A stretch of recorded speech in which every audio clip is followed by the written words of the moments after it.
Hi, Alice, Mercy, Musa, and Nancy.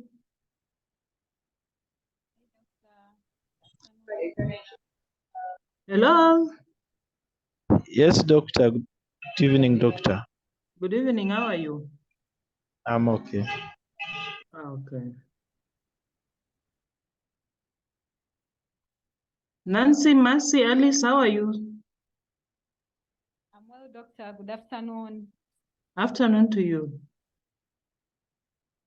Trust you are well, eh? I am very fine, doctor. Thank you. All right.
So let's give the others up to 310. Then now we can begin. Eh?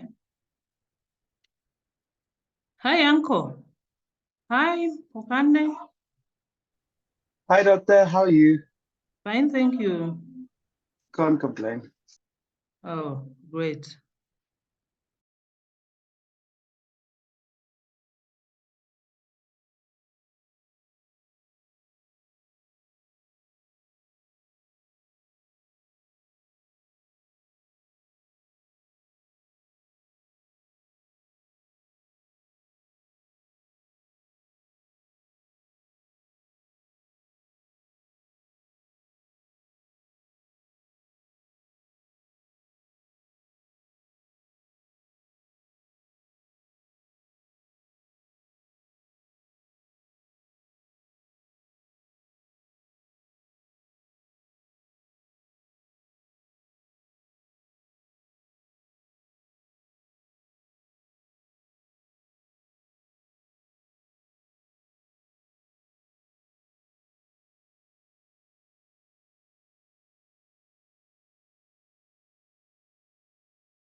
Where are the others? Are they likely to join?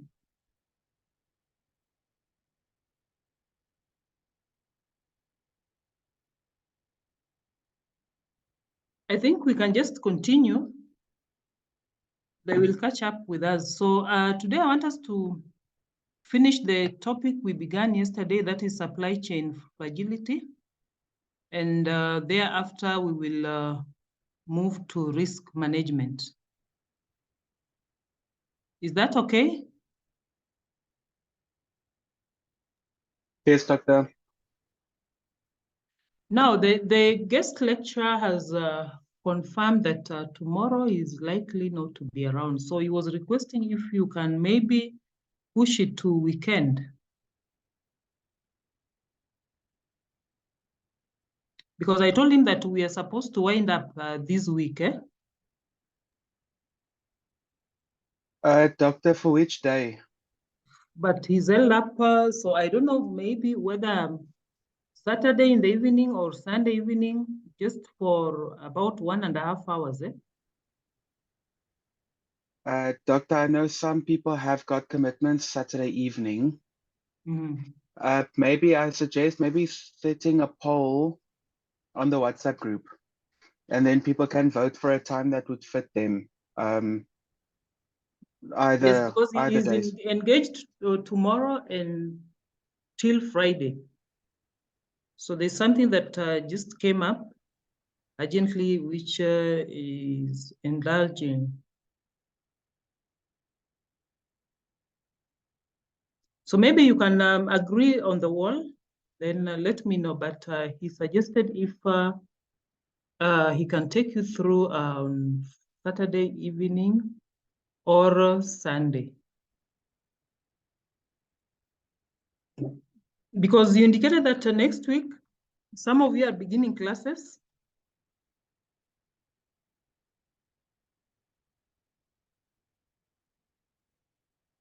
Are beginning exams, classes, exams. Yes, Doctor.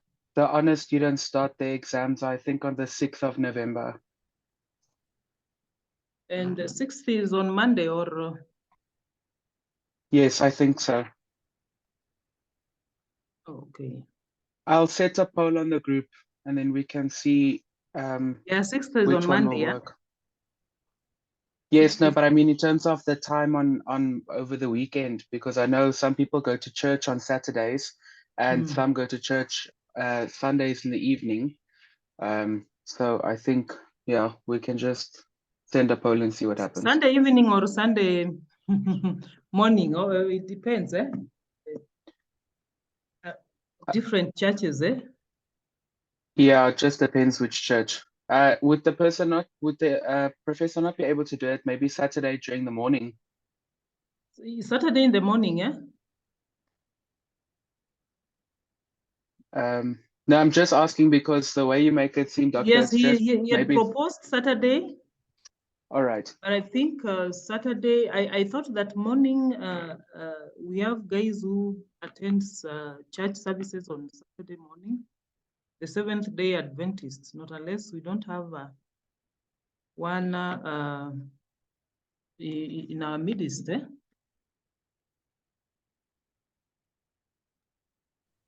But Doctor, we can just set a few times on the poll and then we'll see which one has the most votes. Okay. And then we can maybe take it from there. Okay. Then that's perfect. Eh? So I think let's continue with the discussion on supply chain fragility. So I think we had defined what fragility is all about.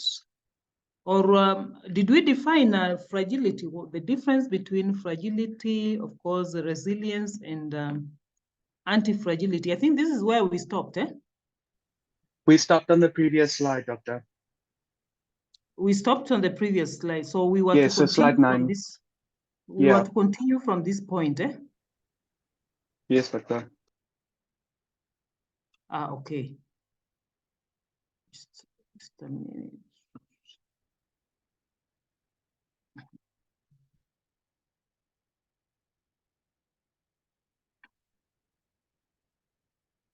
Sorry, just a minute. Trying to.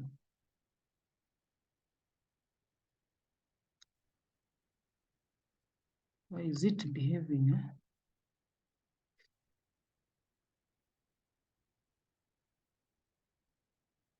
My mouse is misbehaving.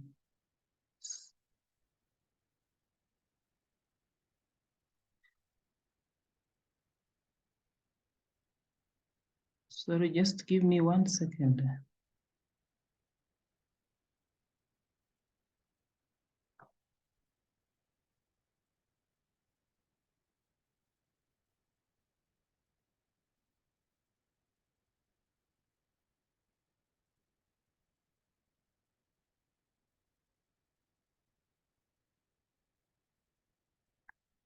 So can you see the screen?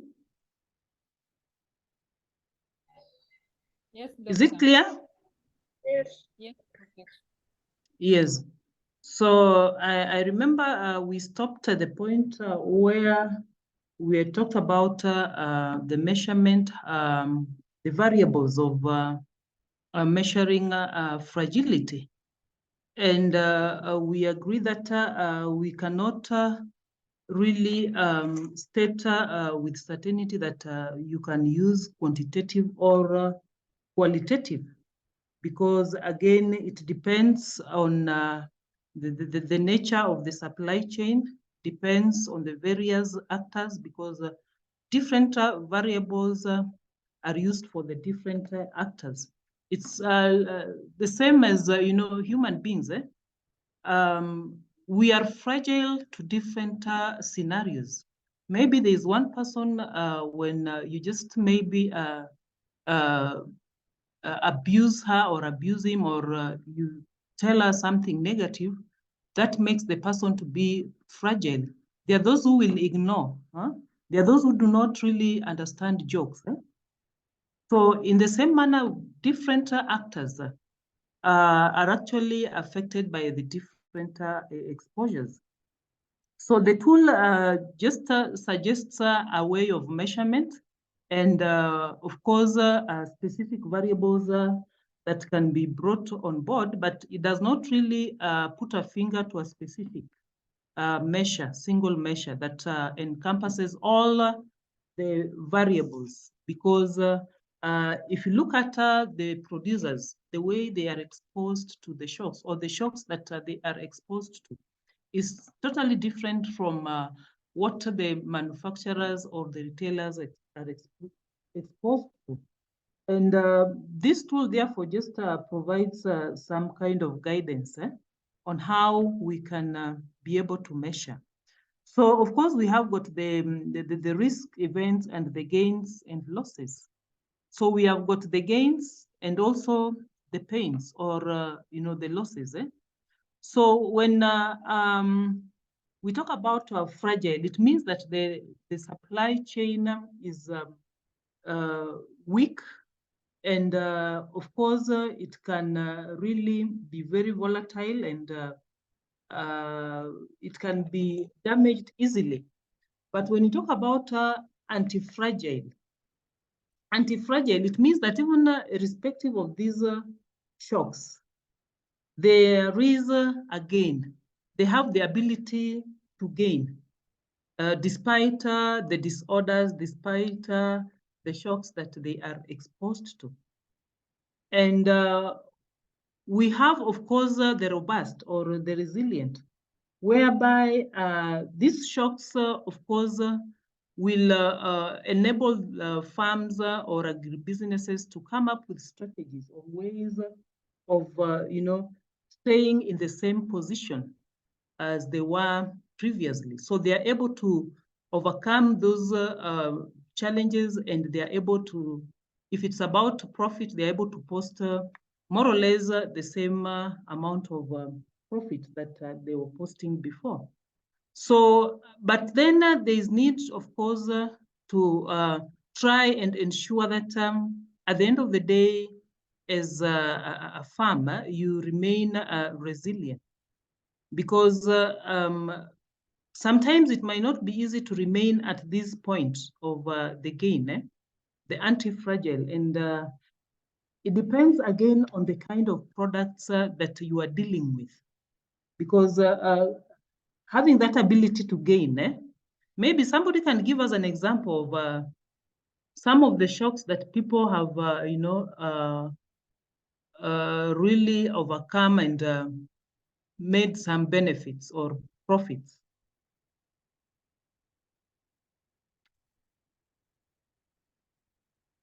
Is there an example of a business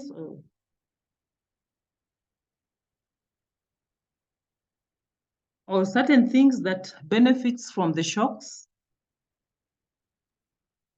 So, Or Dr. some businesses that thrive very well when these shocks, exist? So, Doctor, yes, that is a possibility. So, for example, for a business that, for example, their whole business operation revolves around hedging, and that hedging doesn't necessarily have to be around crops, but it could also be surrounding speculation. Mhm. For their business will be anti-fragile the worse the risks are, because that's when they'll end up making more and more money. Because they'll hedge themselves in a position that they'll be protected. So the worse the price gets, the better their revenue streams are. For example, some businesses are fragile. Some farmers don't necessarily have the knowledge to hedge or have exposure to some of the, obviously, the knowledge we have as agricultural economists. So the worse their variable is, the greater their loss is as well. However, we've also seen that there are businesses that are very resilient as well. I just can't think of an example at the moment, but they perform consistently. Doesn't matter necessarily the size of the risk. I think if I had to think, many of, for example, the Pick n Pay chains, during COVID, they had enough financial resources to retain most of their staff, so they were able to somewhat remain robust. And they were still somehow able to continue their operations as normal throughout, for example, the COVID-19 pandemic. So they were somewhat resilient in that whole thing, especially with the trade restrictions, the blocking of roads, the strikes, and so on. So yeah, that's one business that I can say in terms of their resilience. But of course, they are just temporal. These gains are for a shorter period of time. They are unsustainable in the long run. Like in the case of hedging, the speculations, sometimes it may end up, being a lose game or not necessarily gaining at the end of the day. So it depends again on the environment and other dynamics surrounding the situation. So it can be just a temporal gain, but then later on you may find them falling back, to this lower position.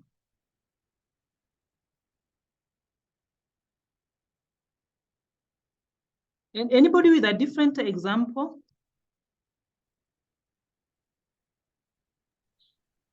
Doctor, I also had something related to COVID-19. I don't know whether it really applies. You can advise, because during like that COVID pandemic, there are companies in Uganda that were selling different, like they were supplying different items. But when the pandemic hit, of course, they were hit at first, but then they realized that they could actually, on top of supplying whatever they've been supplying, they now start supplying equipment that was demanded for, like in the treatment of COVID, maybe the hospital equipment, those gloves and all that, the masks. So at the end, you discover that actually they added those sections onto the, like, as part of the items they are supplying, and they ended up making more money than even what they were making before the COVID pandemic. So the original business didn't close, but were even able to support the operation of their business with the extra incomes that they were making from the supply of these COVID items. So I don't know whether that's some sort of acquiring the anti-fragility or not? Yes, so the businesses even became better compared to before. They were able to make more money. Yes, around that time there are even some food stuff that were really trending, and people scrambled to buy certain kind of foods that were perceived, to help manage COVID-19. So, but then it was just for a certain period, and then later on, now things, of course, changed. So,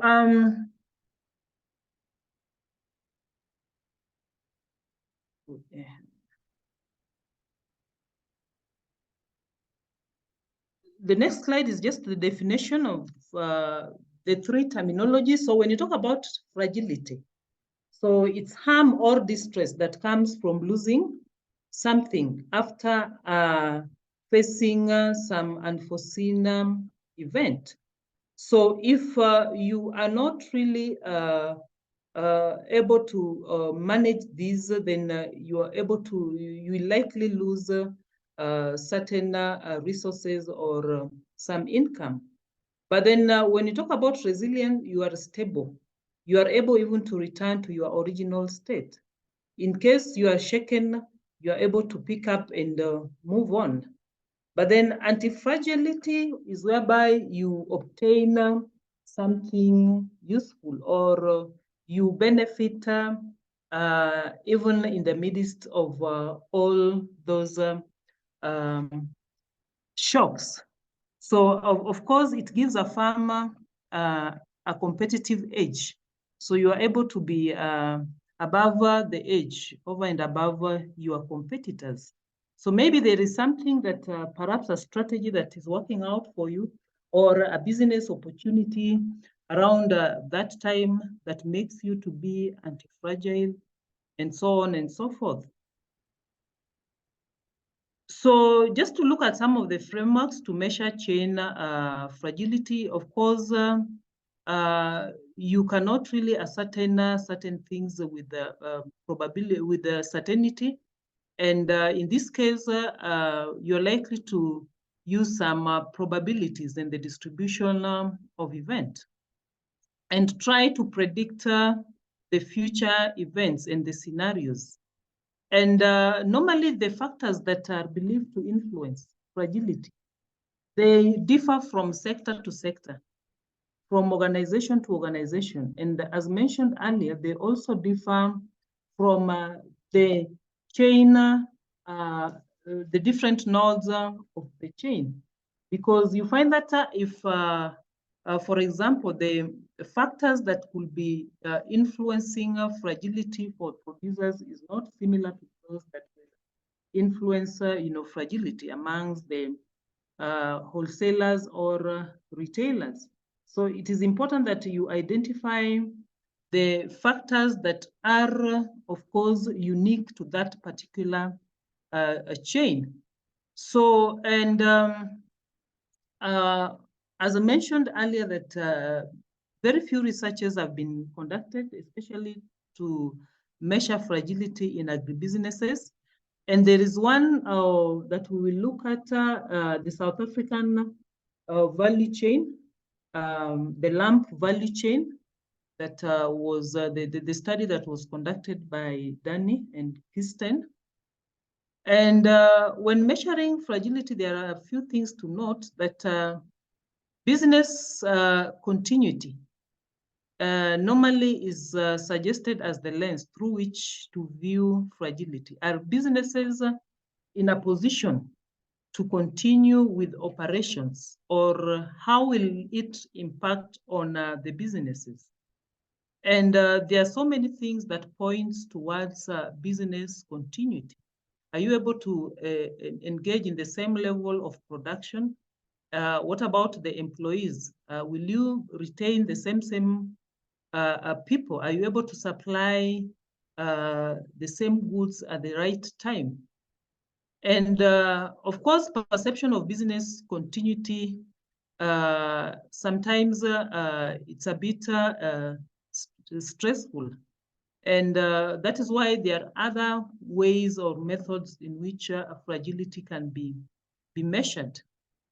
But there are about 3 steps that are very, very important when trying to detect whether a chain is fragile or not.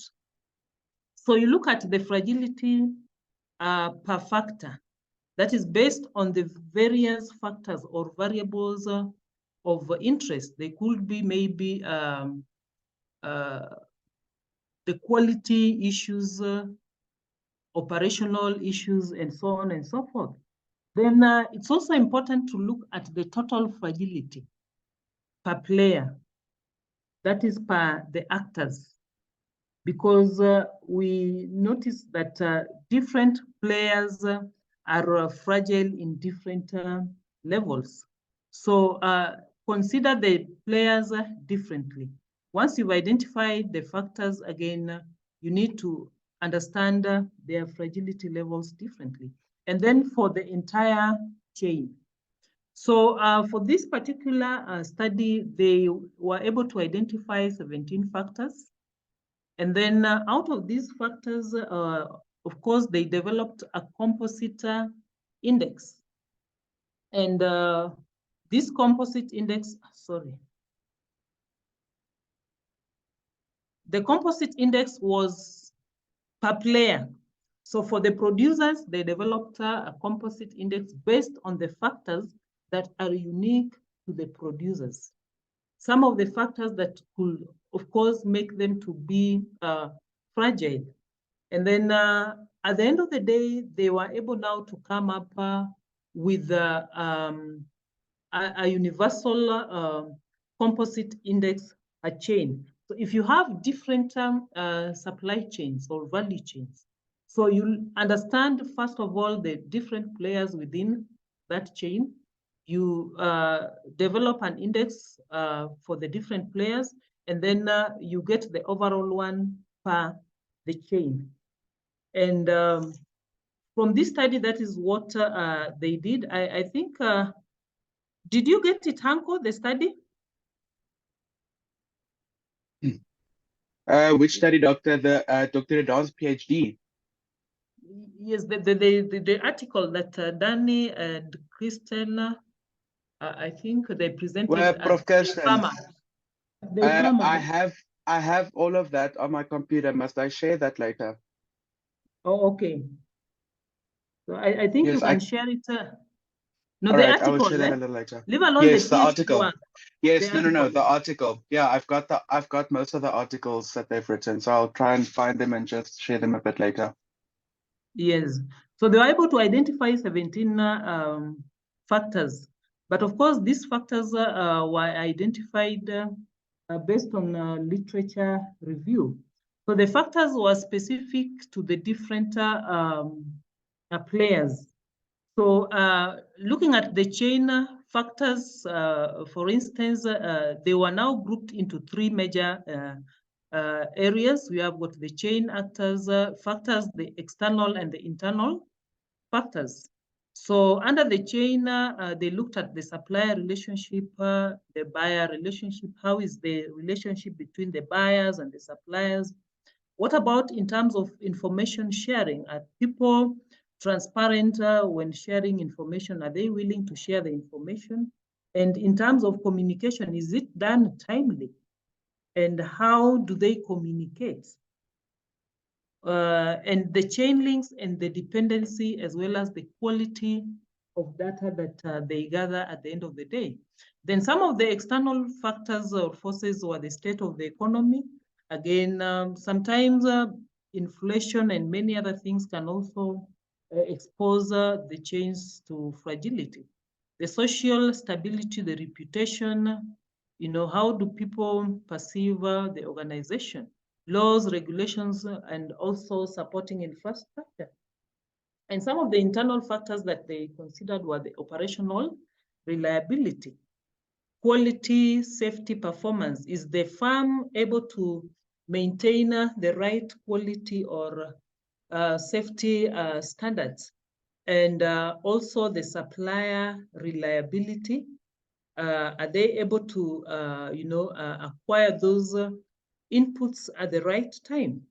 Human resources, the kind of employees, are they competent enough? Are they skilled to undertake the activities? Because again, if you have incompetent employees, you are likely not to really achieve your goals as an organization. The cash flow, do they have cash flow that can enable them manage their operational activities? And then the information visibility. So I think after that now, so this is the study that we are talking about. It is a case of South African lamb value chain. So this is just the methodology. They engaged about 77 stakeholders across the South African lamb value chain. And the lamb value chain is one of the most important value chains in South Africa. Is that true, Hanko? Sorry, Doctor? Lamb value chain. I know it is Yes, one Doctor? of the highly valued value chains in South Africa. It is very expensive. It is, and it's very highly valued because lamb is not necessarily something that's very common to be eaten by many households because it's very expensive. Mm-hmm. Yes, and I know you guys, you eat a lot of meat, eh? Meat every day, eh? Very true, Doctor. Very true. Yes, and that's why the value chain is that vibrant, eh? So they were able to evaluate the impacts of some of these factors or the indicators that have been highlighted in the previous slide on business continuity. How do they impact on the business continuity? So they gathered data through the electronic questionnaires and interviews. And of course, they measured fragility based on the factors that have been highlighted, activities, for undertaken by the different players and the chain. So this must have been a very robust research. Eh? And of course, they were able now to compare fragility of two different chain governance mechanisms, looking at the contractual governance and the relational governance, how they relate in terms of fragility.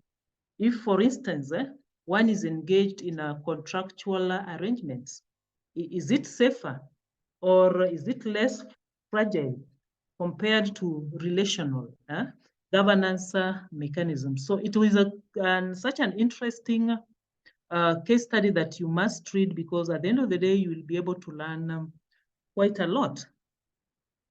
So this is the value chain of the lamb.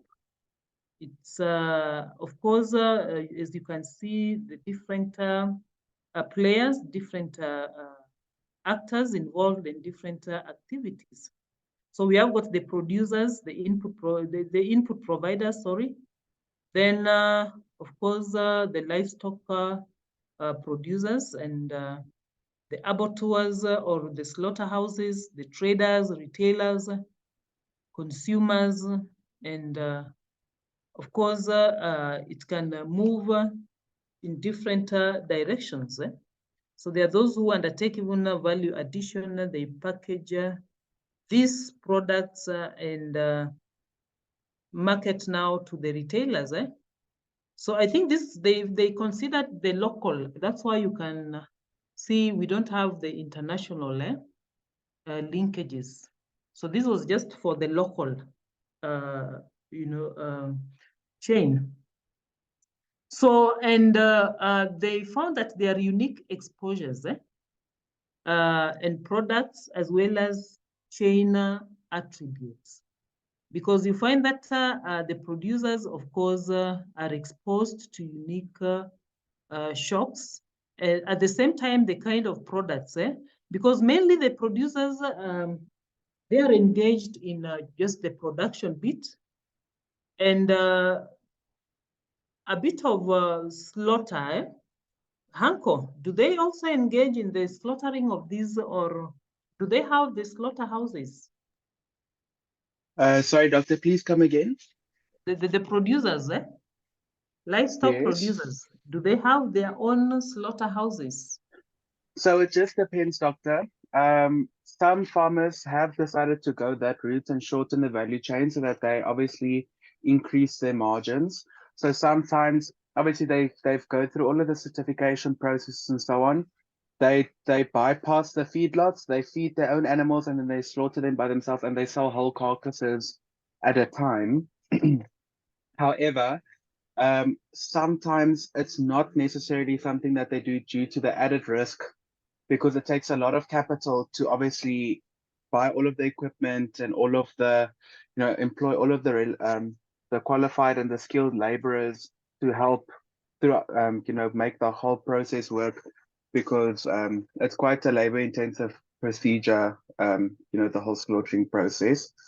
But yes, they do engage in that. Mm-hmm.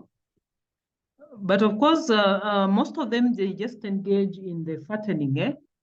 They buy these livestock and fatten them at the feedlots, and then they market, eh? Doctor, in turn, actually, with the beef feedlotting, if you look at the three big ones, they actually are involved in feedlotting, the abattoir, and the packing. And then they've also signed contracts with certain outlets, retailers, in terms of Pick n Pay, Checkers, or Woolworths. And I'm talking about the three big feedlots in South Africa that have done this. They've actually condensed the chain that they cover, the feedlotting, the slaughtering, and then the packing. Mm-hmm. Okay. So it has shortened the chain, eh? Yes. Mm-hmm. So that is interesting. But then at the end of the day, what they realize is that the factors are unique to the different, players and the different activities. So, and I think if those who are interested, I don't know, Hanko, are you still interested in the lamb value chain, or which value chain are you likely to consider? Doctor, so I'm not necessarily looking at value chain fragility. I'm focusing for my master's on agribusiness fragility with a specific focus on their strategic decision and risk management and so on. So I don't necessarily have specific value chains in mind, because I want to try and get as diverse amount as possible, so I can try and also compare different sectors. But the plan is to approach some of the major corporations, like some of the major fruit companies, the major beef producers, the major sheep producers, the major exporters, to try and get as broad a picture as I can for their different types of fragility. So you're dealing with the agribusiness firms, eh? Yes, so I'll be focusing on the individual role players of the value chain, not necessarily the whole value chain. All right. Now that is interesting. So they were able to come up with these analysis. So based on the different, of course, players. So for instance, you can see the producer, how fragile the chain is, and how the abattoirs are fragile, and some of the factors that will, of course, lead to fragility, as well as the packer and the retailer. So maybe looking at those results, what can you conclude if you look at the producer, the abattoir, the packer, and all the other actors? So of course, there are some factors that are converging, but others, of course, they are diverging. So maybe which ones do you think are maybe converging across these players?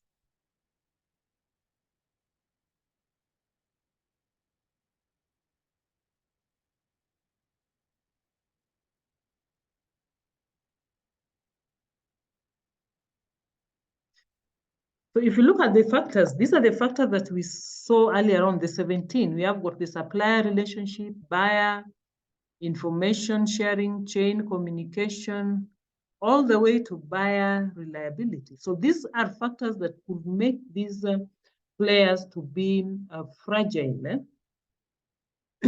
So let's begin with the producer.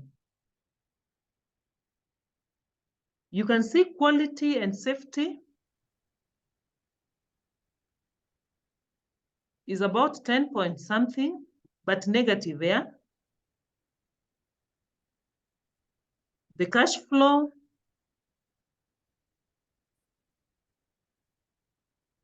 operational reliability. So what does that really imply? And if you look at quality and safety, it's more or less the same across. It's negative across. If you look at the abattoir, the packer, the retailer, we know that beef is really sensitive animal product, and it must be handled carefully, and quality issues are paramount, and safety issues. So if quality is really wanting, then it means that these people are likely to be fragile. Is that true?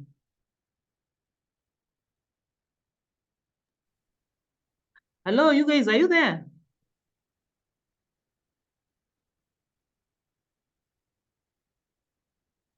Jeffrey. Hi, doctor. I think I got it wrong. I thought like when I'm seeing that, I thought that quality and safety is like something that like every actor is actually focusing on, other than like other fragility that other factors that they were actually looking at. Mm-hmm. So it's the main but then thing they are ranked highly across. Yes, doctor. Yes, they are ranked highly across these players. So they value quality and safety, and this is something that would easily, make them fragile if it is not well taken care of. Is that true? Yes, doctor. That is actually true. That's how I also see it. Yes, so it is ranked highly across the chain, and for most actors. So it means that these actors need to pay attention to quality. And if you look at it keenly, quality issues are very, very important. And especially when you are handling beef, because meat is very sensitive, and it can easily deteriorate in value. So at the end of the day, they must, of course, pay attention to quality issues. Which other issues are also paramount? Cash flow.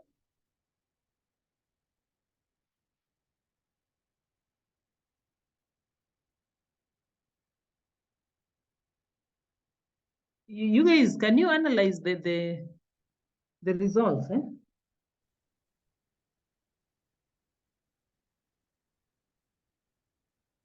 Is cash flow equally important? Doctor, when you look What about information sharing? Which people value information sharing?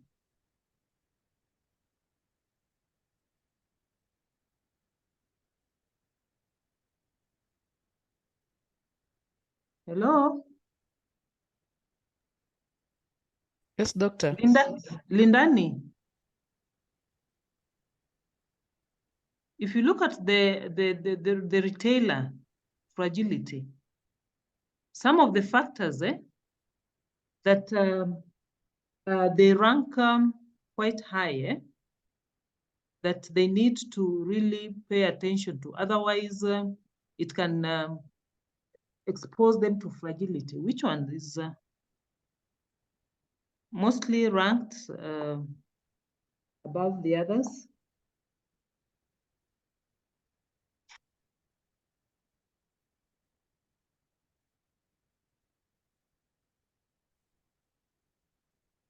Are these results complex? Hi guys, are they complex or? Doctor, You're sorry, still for which studying? graph are we currently on? No, we are studying all of them, the producer, the abattoir, the packer, and the retailer fragility. Yeah? So looking at the producer, for instance, considering the 17 factors, which ones are highly ranked? So, doctor, in terms of the producer fragility, that would mostly be the buyer reliability, the cash flow, the quality and safety, as well as operation reliability. And that mainly ties into the fact that, you know, producers have to maintain a certain set of qualities in order to meet certain criteria. So, for example, there's a very big movement at the moment in South Africa regarding the Karoo lamb. So they have to meet specific quality and safety measures in terms of their inoculation schedules, their dipping schedules. You know, they have to be very specific in terms of their breeding that they utilize. So in terms of that, the better your genetics are, the better sometimes the prices you will get, because the better the carcass development is. If you, for example, have a lot of inbreeding, your carcass is not going to weigh as heavy, and you're going to have very small lambs, and most of the time you'll probably lose a lot of your lambs because of that. So that's where the operational reliability comes in as well, because you need to have good infrastructure as well as systems in place to manage all of your animals respectively. And it's no secret that, for example, for a farmer, they are at stake for their cash flow, because all that they can do is raise their animal and sell it. But in South Africa, we have a lot of theft. So, for example, in one night on our farm, we had, for example, a flock of 400 sheep. We lost 25 sheep in one night. So, you know, you think and then you still need to factor it back. It's not just the 25 ewes, for example, that you lost, but the potential lambs that you got from all of them. And if there was female lambs among those 25 or 20 lambs, depending on your birthing percentage, then you still need to consider all of those lambs that you lose. So it's not necessarily just a once-off cash flow loss. And we've also seen, with changing regulations, the outbreak of foot and mouth, you know, some of the trade restrictions between countries and so on, cash flow and operational reliability have been brought into question, because farmers have now, what you call it, really got to try and find markets where they can access. So many of our lambs are slaughtered here, but they are then transported to Mauritius, or they are then transported via cold chain overseas, or sometimes they get onto ship vessels in East London and are then transported live to, for example, potentially Brazil, and then they are slaughtered when they get there, and they are then fed, kind of like a moving feedlot on the ship for the time period that they stay there, and then they are slaughtered when they reach their final destination. But the further in you go with the supply chain and the value chain, you see that the things start changing. So, for example, the abattoir, for them, the buyer relationship, yes, it's important, but it's not that important. Their cash flow is quite important, because for abattoirs, they are required to pay the shipments that they receive of stock after every 7 days. So if I take my sheep today, they have to pay me by next week, Wednesday. So there's quite a lot of stress on them to have a large turnover. So they need to maintain the economies of scale to get enough animals through to make it cost efficient to switch on the abattoir for the day. And they need to sell enough stuff so that they also make a profit to make all of their costs. That's why the economy, the infrastructure, and the quality standards are also very, very, I want to say, massive factors that really contribute to their fragility. Because if, for example, there are now movements away from, or the economy takes a downturn, and now all of a sudden there's a surplus in the market because consumers have now moved away from buying lamb because it's very expensive. So demand and supply kind of issues. Then all of a sudden their cash flow is at risk. The infrastructure is very difficult to maintain. It's very expensive to maintain. It's very difficult to manage. And obviously, that then is also quite important to constantly maintain their infrastructure so that they maintain their quality standards. Otherwise, they'll lose their certification and they won't be allowed to operate until they've met the certification and health standards set out by the Red Meat Producers Organization and so on. And you can see the further inward you go, the issues become, it moves kind of like away from more of the issues that would affect a producer, and it becomes more complex in the sense that now regulations impact producers. Why? Because they have to put specific stickers on their packaged meat. They have to obviously put on what cut it is, what lamb it comes from, where it was slaughtered, especially now, for example, with the Karoo lamb situation, they can even tell you which farm it comes from, how it was raised, where it came from in terms of whether it came from the Karoo, whether it came from the Eastern Cape or the Free State side. There's greater issues with the operational reliability because now you are relying on people to pack the meat. So there's an issue of quality and safety standards that also are brought in with operational reliability, but also packers are middlemen. So they are obviously reliant on the movement of their stock. So that's their game. The more they can pack, the more cost efficient it is, and the more money they make on the margins for that day. And now when you get to the retailer side of it, it's not as more predominantly the producer side issues, if I can say it like that. It's more contemporary in the sense that you're worrying about what your consumer wants.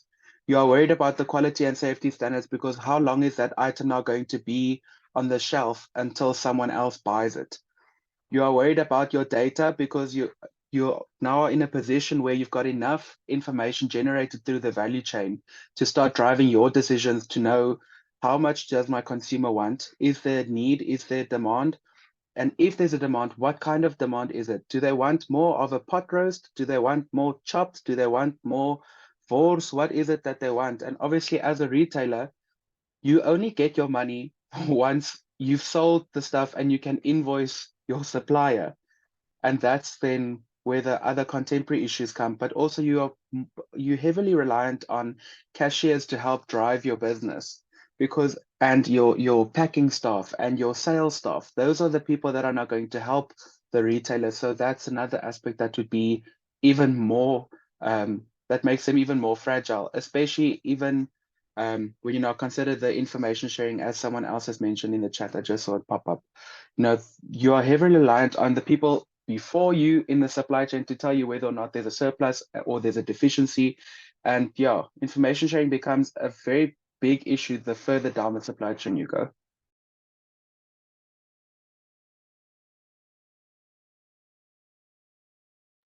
Sorry, thank you very much, Hanko, for the elaborate explanation. So you see how these actors really differ in terms of how they are exposed to the fragility and the factors that really matters for the different players.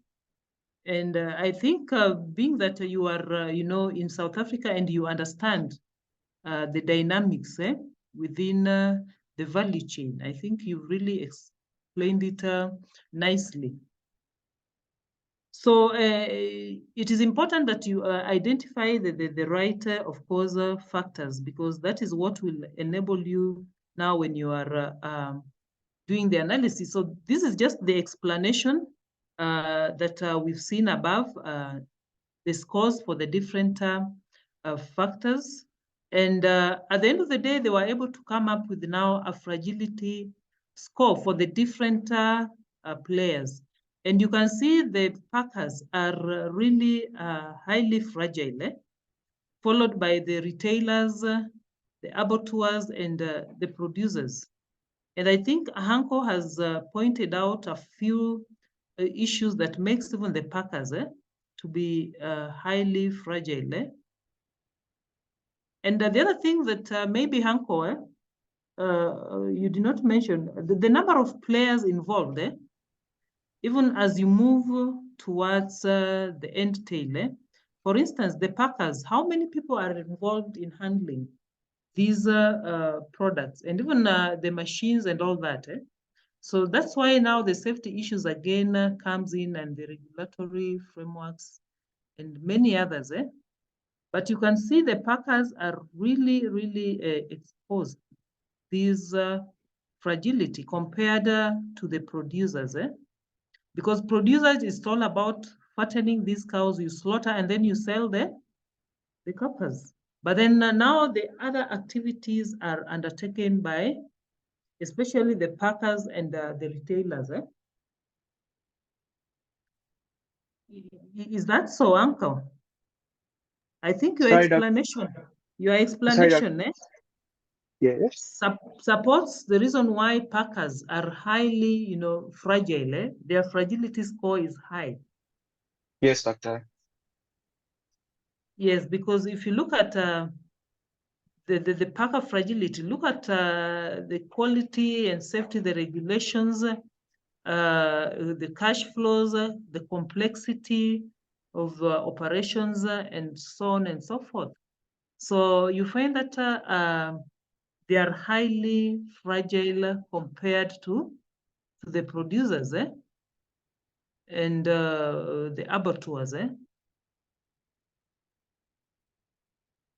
So I think that is just the comparison for the different, chains. The first chain and the second chain. And I think, again, they were able to come up with those various scores. So the other details are contained in that article, the one that Hanko will share with you. I'll also share it if maybe once we are done. But then they were able to detect fragility and quantify them at the different levels based on the specific variables and the stakeholders. And by understanding the nature of fragility for the different players in the chains, one is able to identify some of the specific exposures or pinpoint even some of the gaps within those chains. And of course, the framework enables a comparison of variables. So like the way we've seen the different variables scores for the different factors for the different players. So one can be able to compare that, and you can also compare the various stakeholders or the players and the chains. And this can be done over time based on, again, the goals for the different players, because different players have got different goals to realize, and the cost benefit. Then at the end of the day, as a player or as a farm, you need to prioritize on the different strategies. From their finding, they again concluded that the two elements, that is quality and safety, and cash flow position, was actually converging across those players and the chains. And there were activity-specific nuances because of the different unique attributes for the different players as well as activities. So if, for instance, we are talking about the packers, the packing activity, remember they are now handling the meat itself, not the whole animal like the producers who are in managing now the live animals or the whole animal. But for this other players, they are handling now the meat itself. And that's why the quality and safety issues, again, are very, very important, because at the end of the day, customers must be served with the quality meat products. So some activities are more fragile compared to the others. And we've seen that packers are more fragile compared to even the producers and the abattoirs. So a more interdependent chain, the more fragile is the chain compared to the generic chain. So you find that sometimes this chain, of course, they are interdependent in the sense that they rely on one another for various issues. So that makes them to even be more fragile. So, and fragility, of course, the counter-intuitive concept for respondents to deal with, and also the factors that influence fragility, they are not perfect in relation to the depth, breadth, and width. So, and at the end of the day, they suggested that instead of just coming up with the factors the way they've come up with the various factors which they consider across, they need to be specific, have the factors that are specific to the different nodes of the value chain, different players. So, and those two indicators, that is the perception and the business continuity, for measuring fragility might not be really ideal. And there's need to explore other ways of measuring fragility. So, and of course, they concluded that there's more research that needs to be done at the end of the day. And I think perhaps Hanko picked this gap from their study. And that's why now he wants to move on and understand it deeply. So these are just conclusion. So of course, uncertainty, we operate in uncertain times and it's not expected to subside any soon. Instead, we are even more exposed to other serious shocks. But it's important that agribusinesses deal with these uncertainties. So also trying to understand some of the fragility tools and even ways in which agribusinesses can be able to understand or identify whether they are fragile or not. And understanding the specific triggers for the different nodes is important because different nodes have got specific factors that makes them to be fragile, more fragile or less fragile. Again, the path-dependent principle, of course, trying to understand the history and getting some facts and information can also be important in understanding whether the chains are fragile or not. So I think that is it for that bit of the topic. So these are just some questions for discussion. How did COVID disrupt the agricultural value chain in your country? And I think we have discussed that. So are there other value chain disruptions that you have encountered in your country other than the COVID? Recently, we had the Russia-Ukraine conflicts, and we've had other disruptions. Maybe Ugandans, can you tell us some of the disruptions that you've countered, which are specific to your country?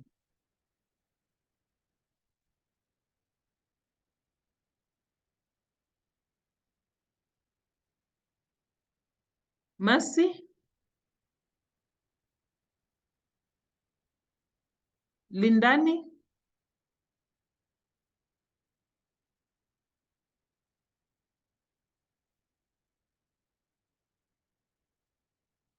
Mercy, are there some specific disruptions which you have encountered as a country?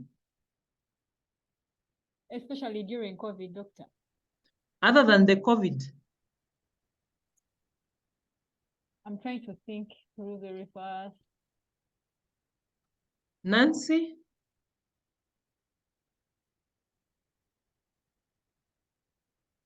Nancy Njoki?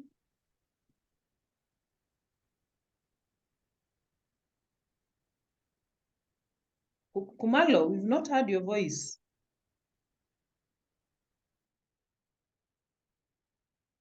Yes, Nancy, are you in the library?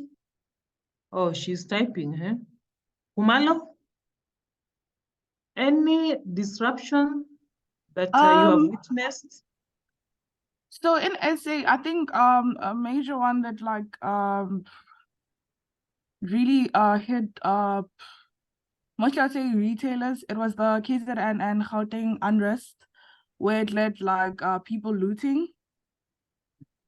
So they were destroying the shops, and yeah, it was like a mess.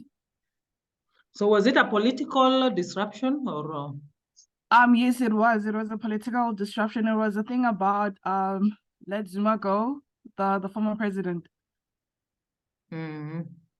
So yeah, everyone and like everything that's happening, you know, with the inflation in SA, everyone was saying that food prices, everything's just high. So I think it was an excuse for them to just like do that, loot. So they really destroyed retail like chain, because now they destroyed a lot of stores, and that is like assets to a lot of stores. So that like that thing that expanding footprint for them, like if you guys are not stable, it's a problem, because now you have to go back to the board and come up with a new strategy and see how you can like retain and overcome what like had happened. Okay, so how fragile were the value chains to those unrests? It's really fragile, doctor. Like for an example, if like for an example, I'll just like take Pick n Pay for an example, because with ShopRite, they have a strong supply chain for them due to their what do you call it? This thing, the distribution center that they have. So it's a competitive advantage for them. But for Pick n Pay, it was a different story, because now they don't have a solid supply chain.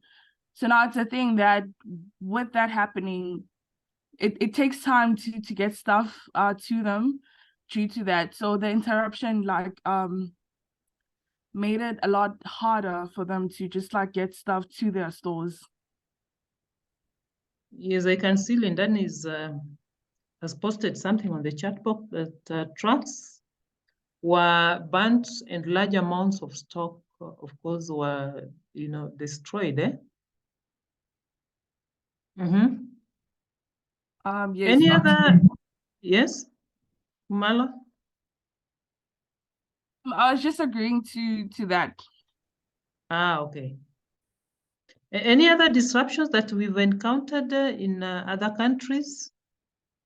Of course, I saw Nancy talked about locusts. I think it was last year, but one, that they invaded,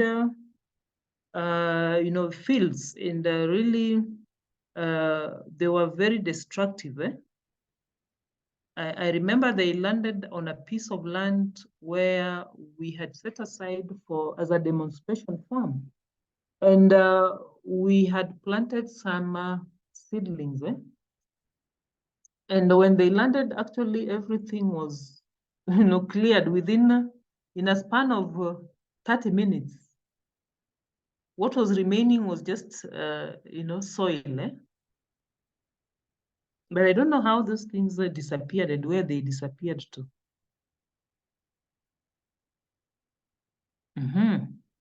So they actually affected the production node of the chain. Ugandans, we've not heard from you. Geoffrey.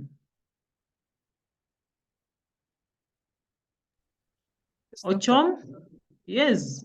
Any disruption that you have witnessed? Actually, on that point of locusts, I think those locusts also encroached the eastern and northern parts of Uganda, of which they also did tremendous damage. Other than that, we also had an outbreak of fall armyworm in maize production. And the armyworm disrupted a lot of maize value chains, especially there is a maize milling company we know. And since for them, they employ a lot of vertical and horizontal integration by producing their own maize. So the worm came almost wiped away huge chunks of acreage under production. So that was also another one. And then we also had some political unrest between Southern Sudan and Uganda, of which the value chain for sugar was a little bit disrupted because amidst such confusion, the trucks were actually halted at the border, of which now these rebel groups took advantage and looting all the sugar which was packed in the trucks, which was supposed to be exported to Northern Sudan. So I believe such disruptions affect these value chains. So how do you think these chains can be made anti-fragile?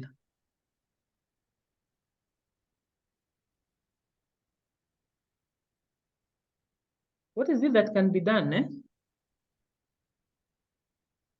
I think information gathering and sharing is very vital, because if all value chains they have this kind of information not being asymmetric, I believe they can be in position to develop good strategies to navigate from these disruptions. I think maybe that would work. Yes, the information sharing in the supply chain is very, very important, because once these guys have the right information, that can also make them, to make the right decisions. So it can influence the decisions that they make. Other than information sharing,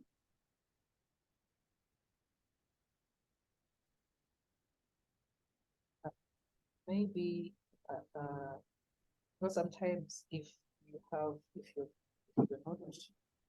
you're this maybe this actor who is not market flexible, I think such disruptions can proceed to disturb. Now, when you look at the company, the Kamuli Sugarcane Company, which was exporting the sugar, if they were market flexible in the sense that they had other markets that they could maybe take the sugar, I believe market flexibility is also something that can avoid these disruptions. Markets flexibility. So they should not rely on maybe some few markets, also exploring other markets. Yes. Yes, so that in case of anything, they still have other markets to, supply their goods. Any other? Doctor, yes. So, for example, in the case of addressing the locust plague, maybe one thing that can be done to make the system a little bit more resilient lies in the operational capacity of the farm. So, for example, a lot more GMO crops at the moment are herbicide and pesticide ready. So it basically kills any alien plant or any alien or hurtful species that want to damage the plant. Once they eat the plant, they die immediately. However, the healthy, or I want to say the creatures that have like a mutual, I can't remember what the terminology is from biology, a symbiotic relationship. That can feed on the locust, Yeah, so when the locusts eat, so basically what they can do is, with this case, around the perimeter of the farm, they can actually plant this crop kind of to serve as like a barrier.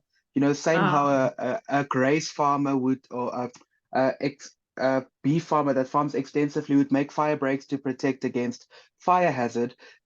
But maybe farmers can do this around the perimeter of their fence, because they wouldn't have to buy that much seed. They just need about a meter or so around most of their stuff. That way, or at least there's a barrier of some kind, it will force, if they clear a section after that barrier and where their crops start, that way the locusts will start eating that and at least kill off as many of them. So maybe that's something that can be initiated. But then remember, majority of the farmers are smallholder farmers, eh? And they don't have the resources even to, even the farms themselves are not even fenced, eh? Most of them.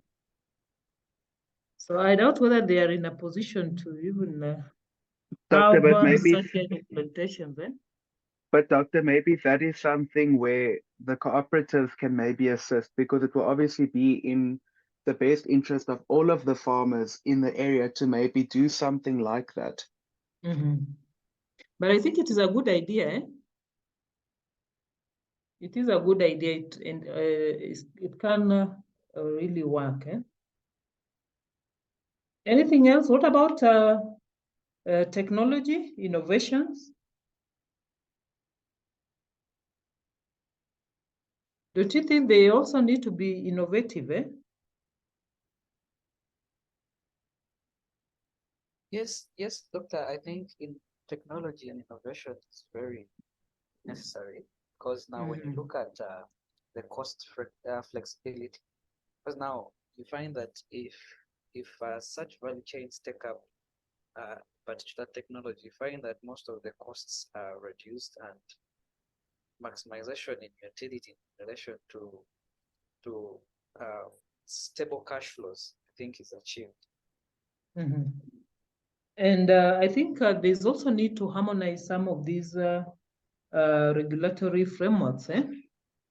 And when we were talking about the cross-border trade, eh, I think we mentioned that harmonization of some of these standards and even procedures, regulations is very important.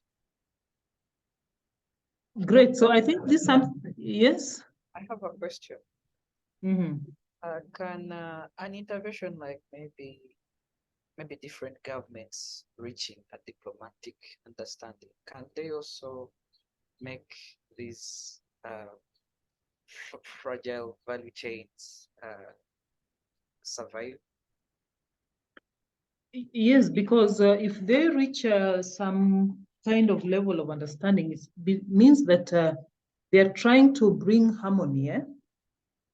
And that will minimize on even some of these conflicts that, for instance, you guys were experiencing with the Sudan, eh? That paralyzed some of the operations. So if governments are in unison or in agreement, it means that it also enhances the relationship, a good relationship between these countries. So if there is a harmonious relationship, that will open even doors to markets, even infrastructure and many other things. So that is true.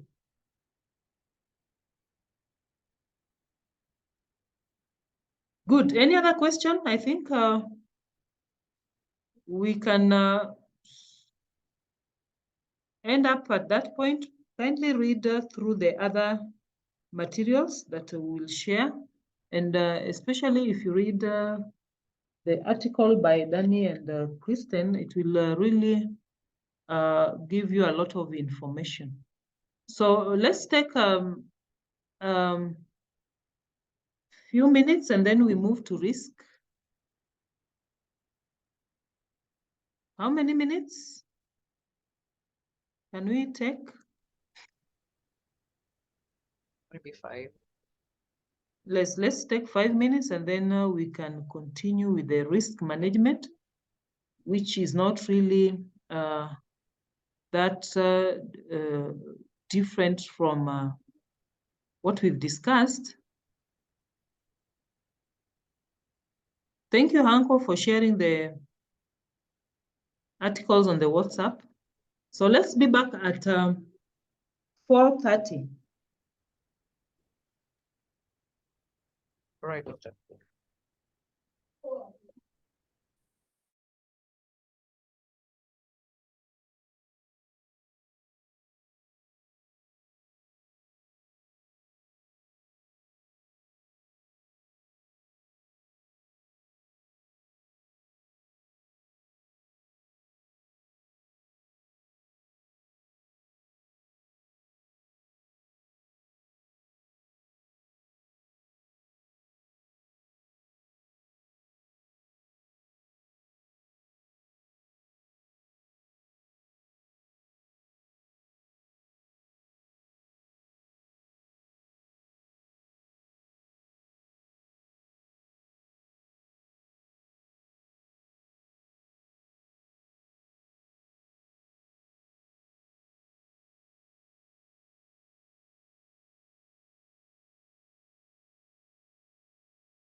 I think we can proceed.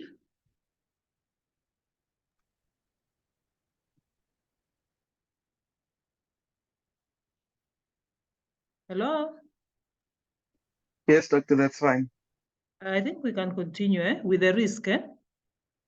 So this is kind of related to just the previous discussions. And I think at least we have some knowledge from the previous topic. But then just to mention that in our day-to-day lives, there are many circumstances which we all have to take risks. And this, of course, exposes us either to some loss or danger. So even when you drive in the morning or to work or to college, you're not certain that you will get to college, the way you left. So there are risks on the road. Maybe you could be involved in an accident, knocked by another car, or you knock another person. So therefore, even the agricultural value chains are operating in a risky environment.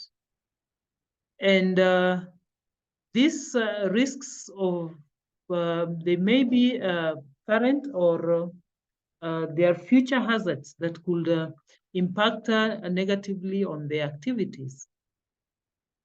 Maybe just to begin with, what is the difference between risk and uncertainty? Because these terms are used interchangeably, risk and certainty.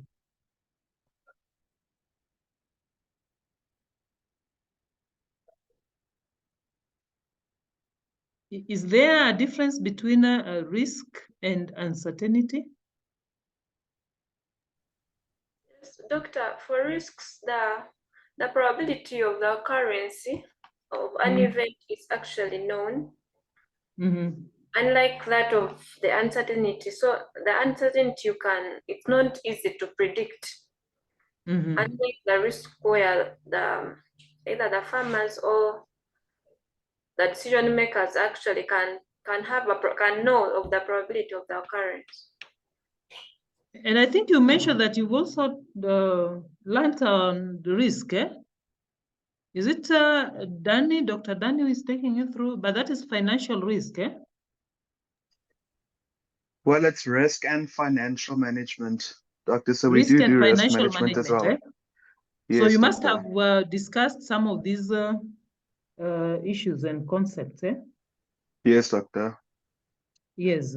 So of course, risk one can be able to at least ascertain, or it is known and can be measured. Unlike uncertainty that whereby the event is not known. And at the end of the day, you cannot measure uncertainty. So we have got different types of agricultural value chain risks or different types of risks. And the risks can either be systematic. That means they can be unavoidable, or unsystematic. They can be avoidable. Risks can also be internal risks that are specific to the farms or the organizations. But then we also have the external risks or exposures. So, and this can, of course, negatively impact on the various activities within the value chains. So it is important that these risks are well understood so that as players, they can come up with risk management strategies or understand the kind of strategies to adopt in order to at least manage the risks. Because you cannot say that at the end of the day, as an actor, you are not exposed to any risk. They could be the inherent ones, the internal ones, or the external one. So at any given point, at least you are operating under a risky environment. So, and each decision therefore requires a risk-return trade-off. At the end of the day, once you analyze the decisions that you undertake, what is the trade-off in terms of the risk and in terms of the returns? You've seen people go ahead and invest in risky ventures simply because the returns are quite, high. Let me give you just an example of somebody who is maybe engaged in the trade of these illegal drugs, the cocaine. If you manage to smuggle in a cocaine, you will be a millionaire because it is highly valuable in terms of the price value. But what are the risks attached to the activity?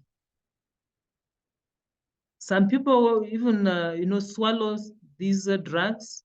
They do very weird things because chances are very limited that you will pass through those border checks. But if you manage to navigate through and, make your deal, then you will, of course, make some good money.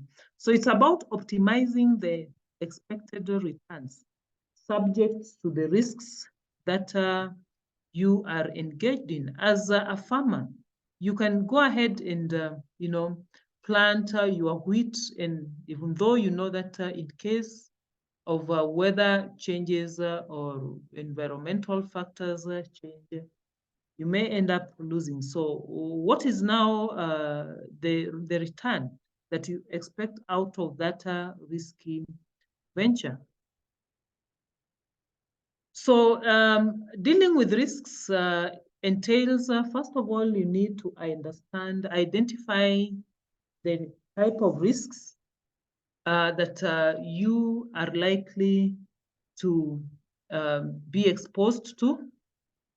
And then you are able to quantify these risks. So if you quantify the risks, what is the value in terms in case there is a loss or a loss occurs, how much are you likely to lose? So again, you quantify in terms of the frequency. How frequent are they likely to occur? Or are you likely to be exposed to the risks? And what about the severity? How severe are these risks? And then you prioritize the risks, because we know that the certain risks that, of course, are not really that impactful, and one can decide even to ignore those risks. But then there are those that you need to pay attention to. So which ones do you act on with speed so that you minimize on the losses or losing some money?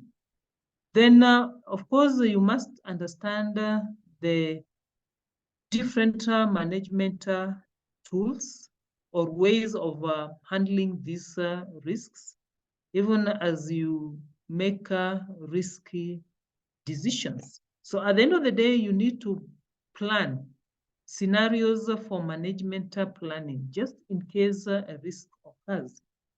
Are you ready to, face it head on, or how will you go about it?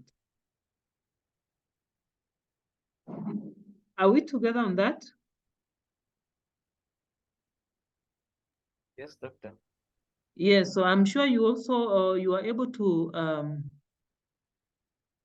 distinguish the various types of risks when you are trying to identify the risks. Are they risks that are inherent, to a particular organization or firm? Are they emanating from outside? Are they risks that can be transferred? The pure risks, are they risks that maybe you cannot transfer?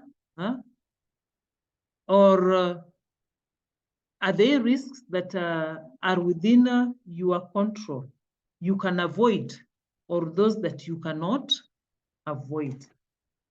So this is just a process of trying to understand the risks within the supply chain. Any question up to that point?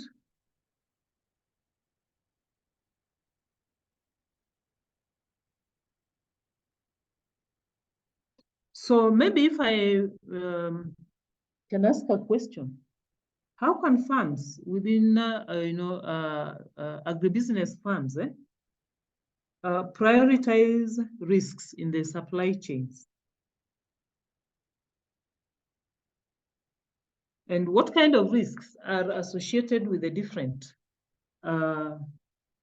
nodes of the supply chain?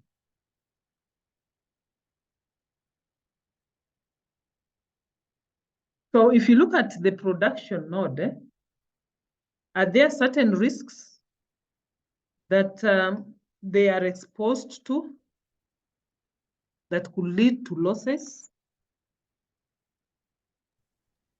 Which risks are associated to production? Again, of course, processing or manufacturing. And how can they be prioritized? And when you are prioritizing, it is based on what? Maybe from your the risk management course. Can you respond to that?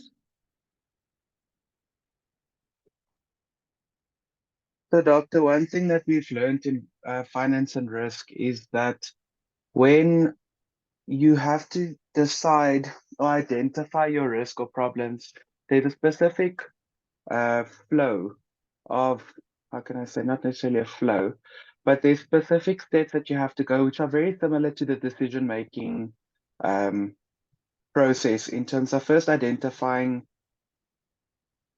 establishing, if I can say the context, understanding what it is that you as a business are trying to achieve. Is it, for example, something new, like you are trying to venture into something new, or is there currently a risk that you've identified that you need to address?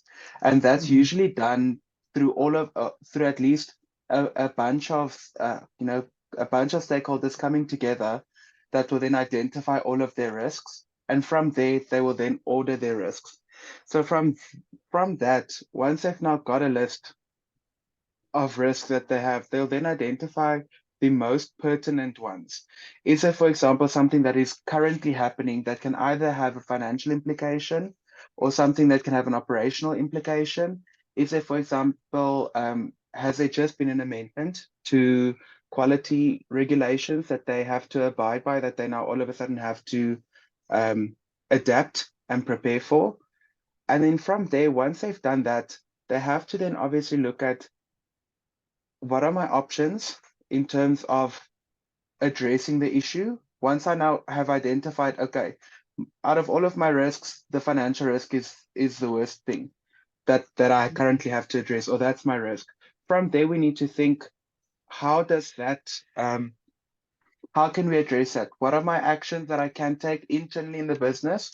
And what are my other options that I have available to me to address that? Could it be through the use of hedging, the use of insurance, forward contracts? How can I then solve the issue that I'm currently facing?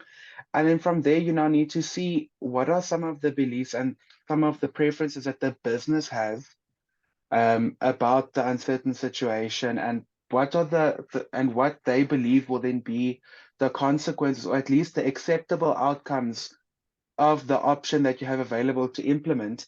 And from there, they can then choose the best option that they have available that they would feel would best address the issue within their organization and what it is that they are trying to achieve. And then once they've implemented that decision, they can then decide what needs to be done, so they can monitor that. And through doing this process a couple of times, you'll be able to prioritize your risk. you'll be able to make your very risky decisions. And thankfully, due to the age that we are currently living in, we have a lot of technological advancements that we can also help in identifying risks. I mean, we've learned about some of the technologies that we have available in terms of softwares and stuff that can preemptively start being like little hazard lights of issues that we maybe need to be aware of. And through the use of many analysis methods, be it quantitative or qualitative methods, we can that can assist us in quantifying our risks, that can also then help us to manage and plan ahead. Mm-hmm. So in a nutshell, in a business environment, risk is inevitable. And basically, that's what makes it possible even to make a profit, because you must take risky moves for you to be able to make money. If you don't take a risk, then you can never operate in any business environment. So whatever decision you make, there is a risk return trade-off. So it's about trying to balance between the potential profit and the risk of, making losses. So you must be able to strike a balance. But of course, if the losses outweighs the benefits, is that a business worth considering? Do you still go ahead and engage in that business? So based on the different risk management tools, you can decide what next or what to do. So basically, those are just the different categories of risks that we had mentioned. We have got the systemic risks. What are systemic risks?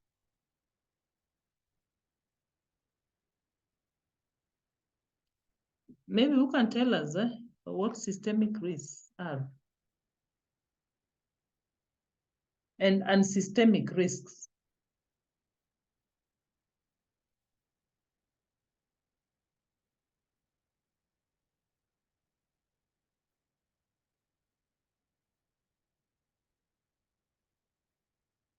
Hello? Who can tell us what systemic risks are? So, Dr. Systemic risk would be risk that's specifically tied to, for example, the market in which a business faces, whereas unsystemic risk is risk within or to a specific company or industry. To a specific industry? Yes. Yes, and the other one to a specific market, Yes, doctor. That affects that specific, market. So, of course, we also have the operational risks. As a firm, as an organization, you have some operational activities, and you're able to identify some of these operational risks, as well as the creditor risks and liquidity risks. So it is important that you understand the kind of risks that you are likely to be exposed to within the value chain. And this is just some narratives and examples, what the risks, the different risks that we've talked about, and examples of these risks. So you can maybe go through them at your own time. And we also have some other classifications of risks within, of course, the supply chains. And when we talk about the transportation or the physical movement of these products, as well as handling of the products in the warehouses and as they are on transit. So these products are exposed to certain risks. The changes in demands and fluctuations, as well as the breakages and so on and so forth. So again, we have the financial risks. Again, the disruptions, the settlement process disruptions, improper investments, and sometimes people are not transparent with the costs. They're not giving you the right, information. The exchange rates, changes in exchange rates, the price changes for certain commodities, very essential commodities such as oil and electricity. And of course, these risks, they are not, you cannot really predict them with ease. Some of these risks, it's not easy to predict them. And I think you've mentioned that there are certain tools which can be used or which can, guide in trying to predict some of them. We also have the informational risks. Again, lack of transparency and visibility. Orders are not transmitted the right way. Sometimes some actors are hesitant to share accurate and timely information with the various players. Sometimes you make, some poor forecasts, and this could be risks because let me give you an example whereby in Kenya we were told that we'll experience El Nino around this time. And, as a farmer, you rely on that information to plan for your farming activities. There are those who went ahead and planted because they wanted to at least make use of this season. There are those who did not. So, but then it's like the prediction was not that accurate. Of course, there are certain regions that are experiencing lots of rainfall, but other regions just normal. So that's how some of this forecasting can also be risky to some of the activities. And of course, we have got the relational risks. You enter into a contractual arrangement or agreement with a party, and this party dishonors the contract. And sometimes they are untrustworthy, and the opportunism sets in, and so on and so forth. So these are just some of the examples of risks, major risks within the supply chains. So when you're trying to prioritize on risks, so you consider the probability of happening or the frequency of these risks and the potential impact or the severity. Because we know that there are certain risks that they are less likely to happen, but then in case they do, the impact is quite high. Others, impact is low. Others, they frequently occur, happen, but then the impact is low. So how do you prioritize? You can prioritize based on the probability of happening and the potential impact, whether it is high, it is moderate, it is low. And after that, you are able to identify the various risk management handling methods that are suitable for the different nature of risks. So we all know, there are about 4 major ways: avoiding, retention, transfer of risks, and which other one?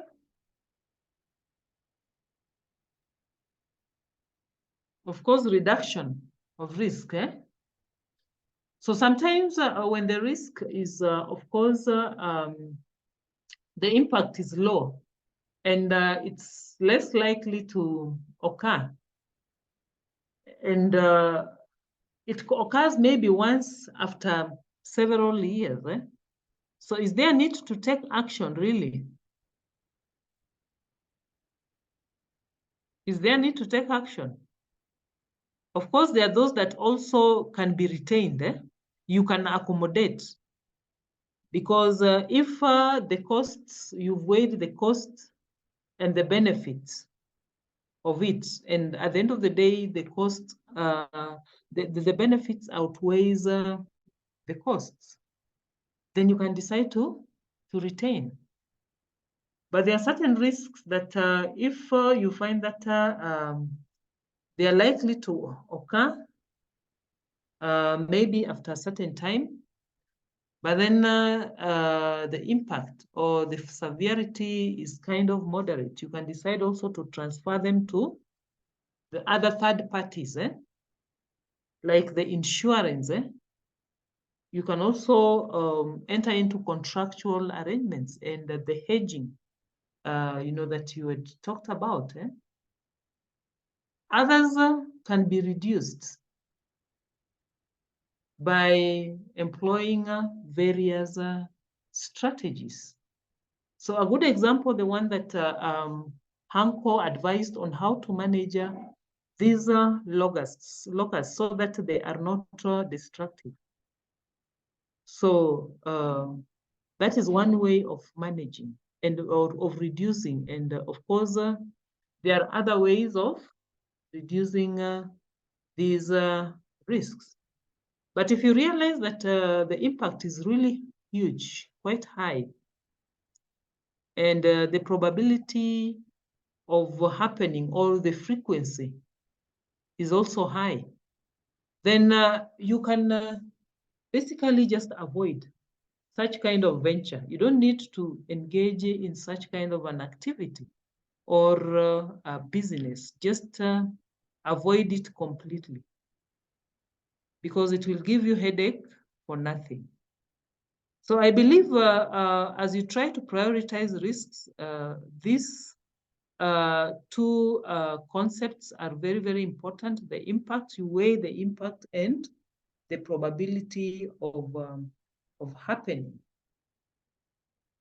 So is that diagram speaking to you guys? Yes, doctor. Yes, doctor, that makes sense.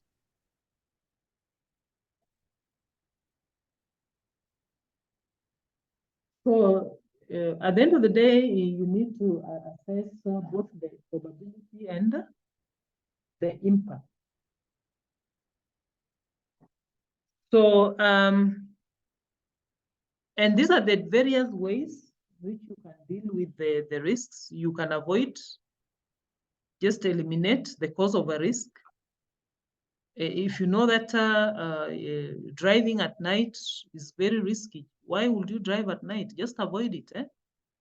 You can accept the risk if you have maybe contingency plans for risk, and if you also realize that the impact is not that high or costly, then you can avoid it, then you can accept it.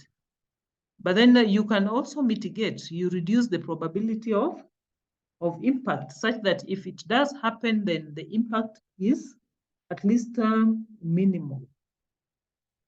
But if you perceive that there is a relatively high probability and severity, again, you can decide to transfer the risks to other third parties. So these are the ways, various risk handling mechanisms. So how can the risks also be managed along the supply chain? People practice diversification. You diversify production so that you don't rely on one kind of, production crops or activity. So instead of just growing maize alone, you can decide to engage either in wheat production, in beans production, livestock production, so that in case a risk occurs and you lose on one side, then you can be cushioned by the other side. Again, stock piling is very important so that you do not run out of stock. The redundancies, getting rid of some redundant activities and even resources. Sometimes you could be having even an employee who is just redundant, and you don't necessarily need his presence or her presence. So you can decide to insure your crops or your livestock. When you are selecting the supplier, again, you have to be keen on supplier selection. You must screen through your suppliers so that whoever you finally agree to trade with must be ready to offer quality products, prices that are, of course, agreeable, and many others. And then supplier development. You must also be able to develop kind of some relationship with your suppliers, so that you don't have to be, getting suppliers every now and then. You must have at least a base of suppliers. Contractual obligations. People enter into contractual arrangements to minimize on some of these risks. We've seen cases whereby supermarkets have entered into contractual arrangement with the farmers and so on and so forth. Again, collaborative initiatives, partnering with other players, and rationalization of the product range, so that people have got a wide variety of choice to choose from. And localized sourcing, because if you decide to source from abroad or outside, the costs implication and other risks, while these products or resources are on transit. So are these, do you think these are some of the ways of managing supply chain risks, or are there other ways that perhaps you think could also work?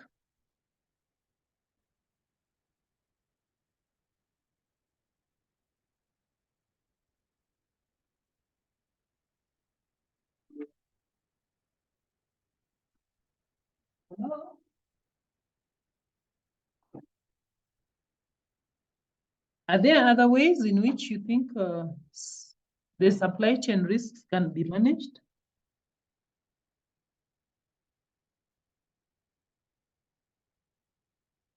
Hi guys, are you there? Yes, Doctor, but none come to mind other than the ones that are on the screen currently. Alice? Alice, we've not heard your voice. But Doctor, I've been talking. Anyway, these ones they really, like most of the ways that manage risk along the chain. Maybe I could add making like different information available, especially at the production level where we have the farmers. So in case we have like researchers, they could make some of this information about different risks that could probably happen along the production available to the farmer and probably explain to them. So it could help them, I think, to know, to be aware, because I'm thinking that some of these risks happen to farmers and they actually, like, they're not aware of them. So they are caught by surprise. Yes. Yes, I think that is important. That is true. Any other suggestion? Doctor, maybe an inquiry. Where does that point of maybe, for example, mitigating against, for example, we know most of the agricultural produce, the agribusiness sector, the produce are fragile, or they are perishable. Well, on managing such a risk, I was thinking of something to do with technology and looking at the value addition bit of it. Is this also applicable in managing risk under this? Can it also apply? Yes, it can. It is a way of managing risk, because you are trying to increase the shelf life of these products. Okay. By undertaking value addition, or maybe adopting certain technologies, purchasing some, coolers. Okay. Yes, that can retain their value for quite some time to avoid loss and damages. Thank you, Doctor. Yes, so that is a way of managing these supply chain risks through value addition. Any other? I'm thinking of flexibility. Like maybe if you're a farmer and then just like scenario talks about in Kenya, whereby most of them expected to be planting at this time, you can adjust and then plant a bit later. Remember, climate change, So sometimes it's again risky, But of course, if we have reliable information, I don't know how other countries, developed countries, what they use to collect data, because somehow they are always a bit accurate.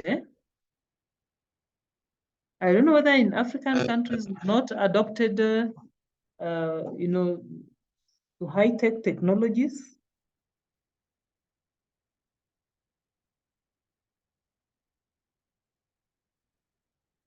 But I know even in your country, sometimes you're told that farmers should start tilling their land there.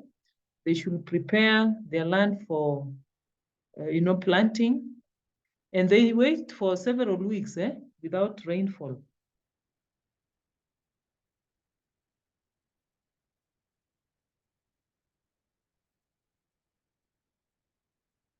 Doctor, I think the beauty with those developed countries, it's the technologies they have and the availability of funds.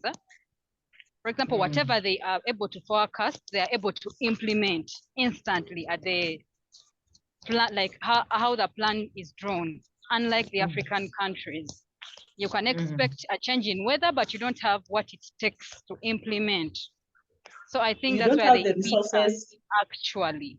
When many other things, Yes, even the conservativeness of farmers, they're like, our government wants to steal. Yes, and sometimes they don't believe in the government, the stories. The seeing is believing. They want to, first of all, see, and they give it time. If it is rainfall, they give it 2 weeks, just to confirm that it's truly raining. You're talking of setting up contingencies,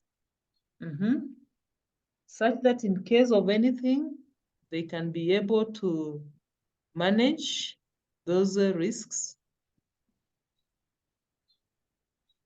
So I think there are so many things that can be done to at least manage the supply chain risks. So we do have a number of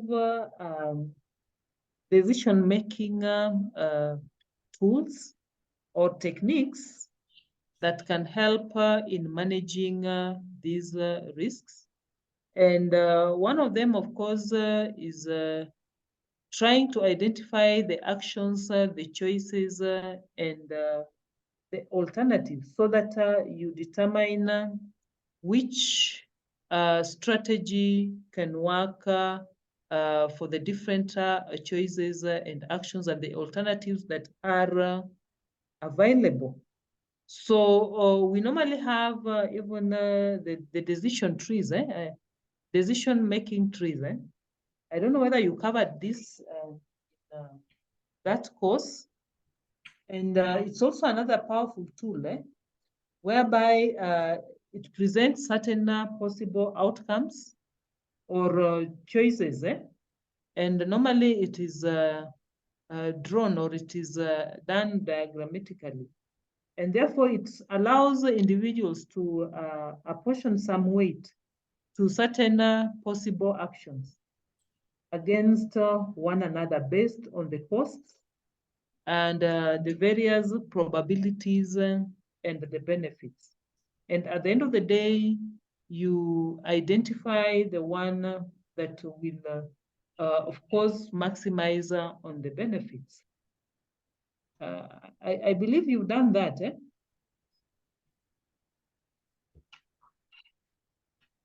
The decision tree, you have yes, drawn it and done some calculations, Yes. Yes, you've done that, eh? So we also have the payoff matrices, eh? Another important tool in game theory. So this is whereby certain strategies are, placed on a table for the different players, and then you can probably be able to identify the best or calculate the best possible payoffs, or the returns. And we normally have, of course, at the end of the day, you need to maximize on these payoffs, the returns, and you minimize on the costs.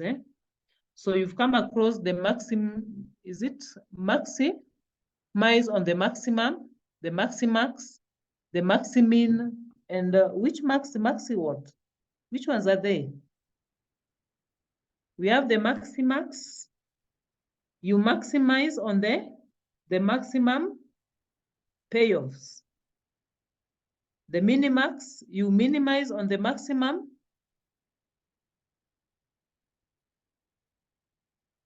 Is it maximum costs, eh? Hey, you guys, you've talked about these decision-making tools. Have you gone through the payoff matrix?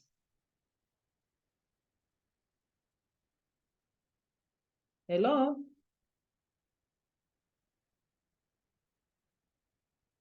Hello? Are we there? Hi, Doctor. Yes, we are here. I don't think I've ever heard of the payoff matrix. The payoff matrix, eh? Yeah, I don't think I've heard of it before. Yes, it's also a decision-making tool, eh? So whereby you have got different players and different strategies, eh? So at the end of the day, they are able to calculate the best possible payoff, or even the worst possible payoff. So it helps you to determine the best strategy to adopt based on the different payoffs. So other than the decision tree, we also have those payoff matrices, the regret matrix, whereby you try to get the difference between the actual payoffs and the payoffs, that is in case there was no risk. So what would have been the payoff? So when you are facing some of these decisions, you can utilize the different decision-making tools. Of course, we cannot go through this because this is another topic on its own that can even take a semester. So you need to identify the criteria for settling on a particular decision-making tool. But it is important to think about the risks and the possible consequences at the end of the day. What are the risks that you are involved in, or you are facing? And what are the consequences of taking these risks? So the consequences are some of the payoffs. So to be able to manage these risks, you can think of the best ways that, of course, can make these risks or can reduce these risks or make them even smaller. Because at the end of the day, as an entrepreneur or a business firm, you don't want to make losses or to be exposed to losses. You want to at least reduce on these losses. So if a strategy can enable you to make these risks smaller in case they occur, or to minimize on the cost in case they occur, then you have to choose the particular risk that will make those risks smaller in case they occur. Is that okay? So maybe at your own time, you can just read through some of these tools, decision-making tools, the payoff matrices, the regulator matrices, the decision, trees, and how they are used in decision-making. So just some few questions that can maybe trigger your thinking. How important are physical subchain risks when compared with the financial subchain risks? And discuss some of the risks that, of course, various nodes within the supply chain are exposed to. And when we talk about cut flowers, we know that Kenya exports a lot of, flowers to Europe, Netherlands, and the other countries. So do you think there are certain risks that these guys are exposed to, the Kenyan, players, the farmers? Of course, most of the farmers that are engaged in the exportation, they are large-scale farmers, not small-scale farmers, because this is an industry for mostly large-scale farmers. I've not come across small-scale farmers. Maybe those ones, they just market locally, but not for exportation.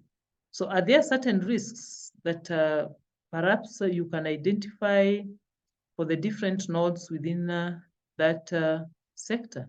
And what about fruits? South Africa export a lot of fruits to other countries. So what are some of the risks that the different players again might face? And beef value chain in Tanzania and the local maize value chain in Uganda. Do we have Tanzanians in the house? I thought we had a Tanzanian.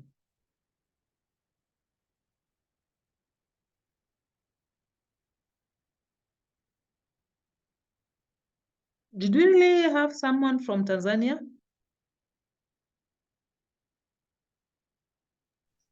Hello?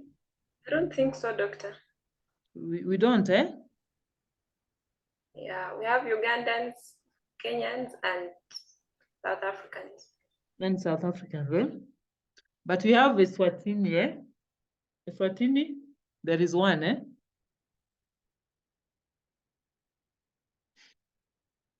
So maybe you can just think through, these questions can guide you to think about some of the risks that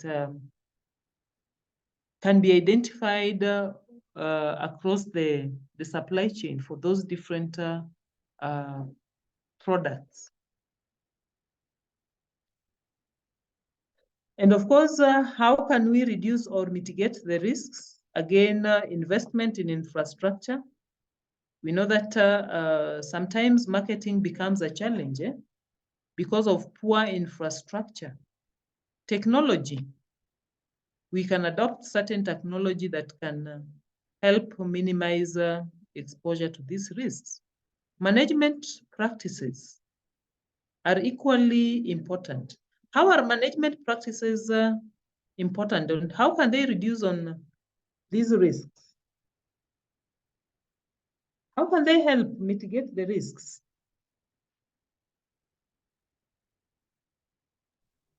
Can someone explain to us management practices?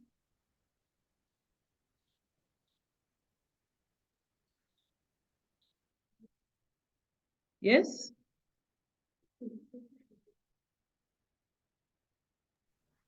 I think, Doctor, when they talk about management practices, we are looking at how to mitigate mainly the operational risks, where they can result from, for example, errors that may be made by the managers or those that are documenting any activity that is happening in the organization. So in case probably you have the experienced personnel and all that, I feel like it could reduce on the probability of the risk occurring. So that's what I think about. Yes. We also have management of, human resources. Employees can also be a risk to a farm.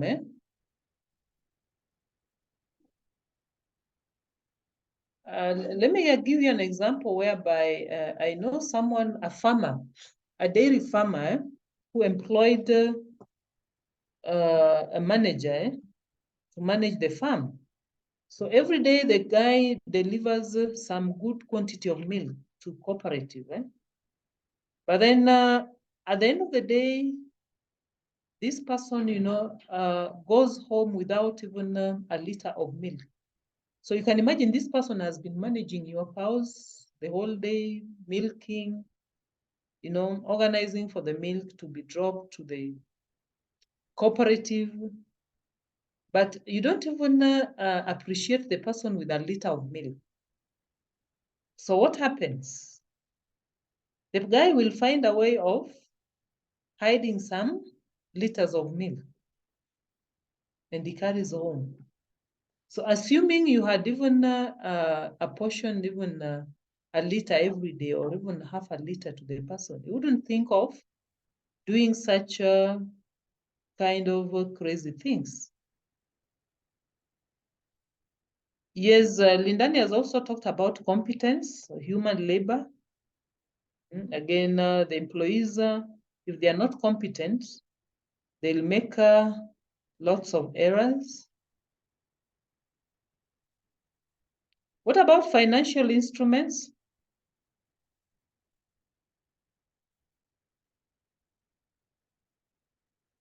So can you think about how financial instruments can mitigate on the risks? We have policy and public programs, as well as the private collection action. So these are different ways or areas in which we can mitigate risks within the value chain. So I think that is it. Anything else?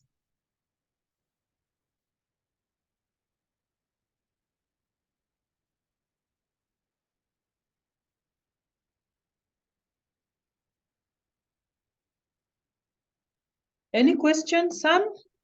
Sam, we've not heard your voice today. No, Doctor, I'm okay on my side. Can you tell us something, Not really. Pardon? Nothing much to share on my side. Oh, okay. Doctor, nothing from my side besides I may have missed it because I came late onto the lecture. The marks regarding the test. Come up again, Justus. Just regarding our test marks, when we will receive them.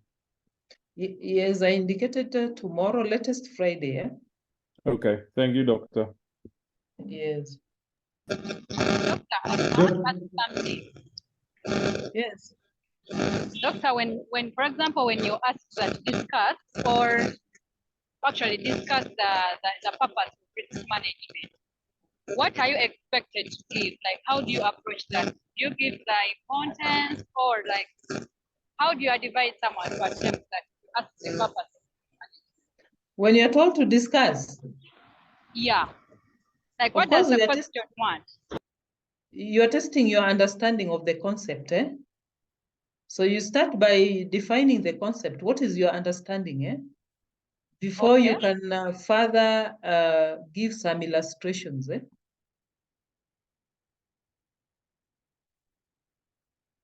So maybe if I ask you about risks, or maybe you are supposed to discuss certain things regarding risks, you can tell us what risk is all about, mention a few of the risks, and then now you can now move to the specific question, and even give some examples,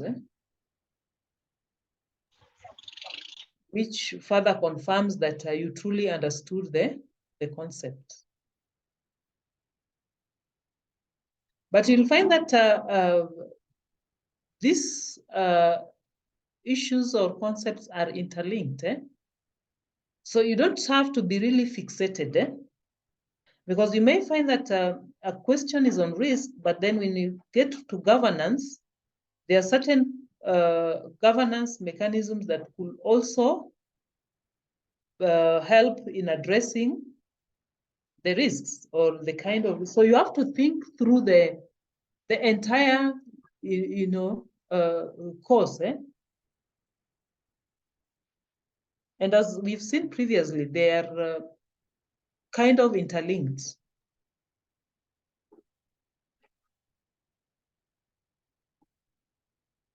Is that clear, Mercy? Doctor, yes, but after discussing, for example, when they said discussing, after you talking about the risk, do you give the benefit or there is like the result? You are breaking, Mercy. I don't know whether it's your speaker. There's some noise.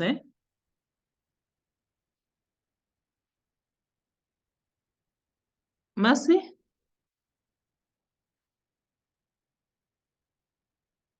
Mercy, come up again.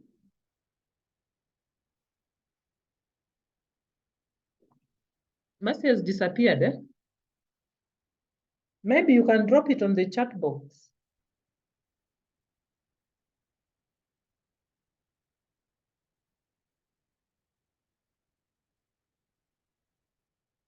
Doctor, Yes, Sam. I want to ask a question regarding, it's off topic, but I don't know if it won't hurt you in any way. I was asking,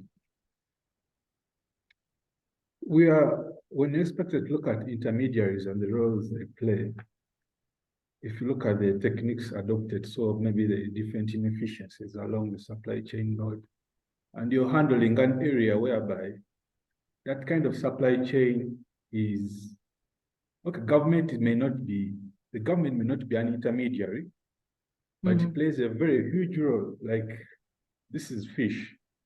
Would it be right to include it in your discussion? Because I believe it's common in Africa. The governments play really a lot in terms of ensuring, maybe enforcing fishing holidays to ensure that fish can breed. So many roles, fish net sizes to avoid overfishing, and so many other roles they play. But would it be right to include it among the intermediaries? No, government is a regulator. You remember we have the players, the main actors. We have got now the support, and actually I think the last topic is about support. And we've mentioned so many support systems within the supply chain. And then we also have these regulators, because as a government, they regulate these activities, because some of these activities cannot be left in the hands of the actors or these intermediaries. So they come in as regulators. That's why they normally come up with policies to regulate the usage of these resources and many others. Okay, thank you, Doc. So is that clear, Sam? It's okay, Doc. Okay. Yeah, so if you look at the value chain or the supply chain framework, you'll find that we don't only focus on the actors alone, but we have other players also, such as the government and many others. Doctor, I also wish to inquire about the term project. Did you say we just need to submit the document, or I misunderstood you? Yes, you submit the document, not the PowerPoint presentation. All right. Yes, so Nancy is asking something. I think Nancy asked to discuss the purpose of risk management in agriculture and agribusiness. What is expected? So yes, why do you manage risks? The purpose of risk management. I think first of all, you must also inform the reader that you understand the risk management process, whereby you begin by identifying as you move all the way, you know. And once you have done that, and it is important also to mention some of the risks that the agricultural sector could be exposed to.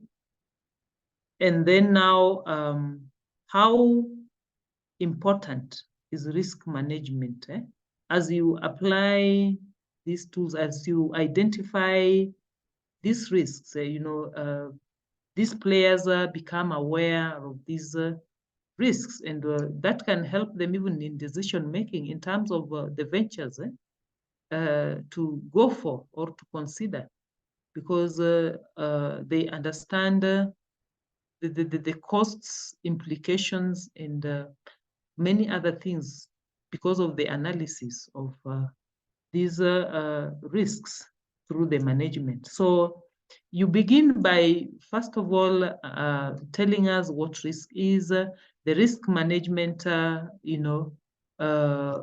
process, the risks that the agricultural sector could be facing, and then now you hit the other points. So it's not like, just some few sentences, like helping in minimizing the costs, and, such kind of things. So at least you need to inform the reader that you are knowledgeable. You've learned something. But again, you don't have to be too verbose. Sometimes what I noticed last time is that you can ask somebody a question and the person goes round, circles, describing other things, using so many words. And at the end of the day, only 2 points can be picked from the lengthy discussion.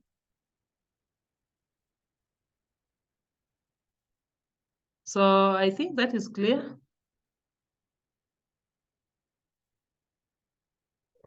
So I think concerning the support, I will just initiate a discussion on ClickUp, where we can engage in some discussions. But the support systems regarding supply chain, we've mentioned quite a number of them as we were going through the other sections. So this is just something that I will initiate a discussion and we continue with the discussion. So Hanko, kindly confirm by end of tomorrow if the students can meet on Monday or whichever day appropriate, on Saturday morning. Confirm the time. The results will be on the poll, Doctor. I've asked everyone to please vote by end of day today. Then we'll at least have an answer. At the current moment, most people have voted for Saturday morning or Saturday afternoon, but I'm sure as more people add in their opinion and their availability, it should be done. But by end of tonight, I'll screenshot it and I'll forward it to you, and then we can maybe just send out an announcement. Okay. Thank you. Thank you so much, Doctor. Okay, thanks, guys. Have a good evening. Thank you, Doctor. You too.